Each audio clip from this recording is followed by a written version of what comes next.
The following footage was filmed over a period of 40 minutes on a typical Sunday afternoon. It's a growing problem on the wilderness doorstep of West Kelowna's Smith Creek neighborhood. Dirt bikers and ATVers tearing their way through the environment. I can see that's environmentally irresponsible, but is it illegal? Yes, it is. Mike Tren is with the West Kelowna Residents Association. You can see from the sandbags that were here, they've been absolutely flattened out, and the bikes have gone, the ATVs have gone, over top, right? I mean, that's part of the trail that they've been using, right? But when they build these trails, that's just another form of environmental damage? Oh, yeah. Well, for erosion. And that's not the only concern. Fire hazard risk as well, particularly in some of the other areas where there's a lot of undergrowth, dry.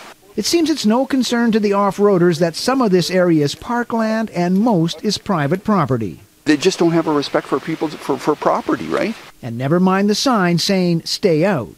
They ignore those signs? Absolutely.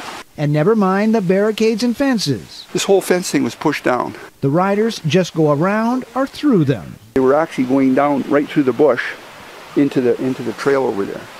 So they knocked this whole fence down? Yes. Tren says the irresponsible riders must be reined in. We have lots of regulations.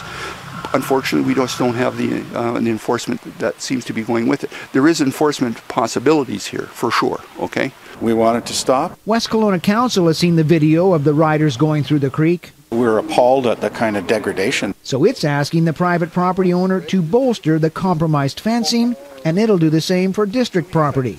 And it's asking the provincial government to expedite the licensing of motorized off-road vehicles. And this is the key to managing off-road vehicles, is getting them licensed so there can be consequences. So you can understand the resident concerns up there? Very much so. The Okanagan Trail Riders Association president says it's a typical case of a few bad apples. People need to ride responsibly, and we've all seen, small groups that abuse things, kind of spoil it, unfortunately, for everybody.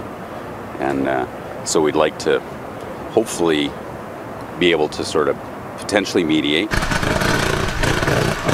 Not all that far away in the Bear Creek Valley is an area sanctioned for off-roaders, properly constructed trails and stream crossings. Tren wishes the Smith Creek riders would just go there instead.